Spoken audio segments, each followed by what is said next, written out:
So friends, ఈరోజు మనం ముఖ్యంగా తెలుసుకోవాల్సింది ఏంటి అంటే మహాశివరాత్రి రాబోతుంది రేపు. సో ఎవరైనా సరే మహాకుంభమేళా దరిదాపుల్లో ఉన్నట్టయితే మాత్రం ఈ వీడియో కంపల్సరీగా చూడాలి ఫ్రెండ్స్. ఎందుకంటే కొన్ని మార్పులు అయితే అక్కడ ఉన్న గవర్నమెంట్ తీసుకోబోతుంది.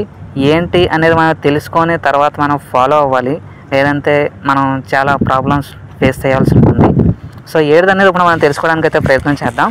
మహాశివరాత్రి పర్వదినాన్ని పురస్కరించుకొని ఫిబ్రవరి 26న జరిగే చివరి ప్రత్యేక స్నానం కోసం ప్రయాగ్రాజ్కు భక్తులు భారీగా తరలి రానున్న నేపథ్యంలో మంగళవారం సాయంత్రం 4 గంటల నుంచి మహాకుంభమేళా ప్రాంతంలో వాహనాల రాకపోకలను నిలిపివేయాలని ప్రయాగ్రాజ్ అధికారులు నిర్ణయించారు.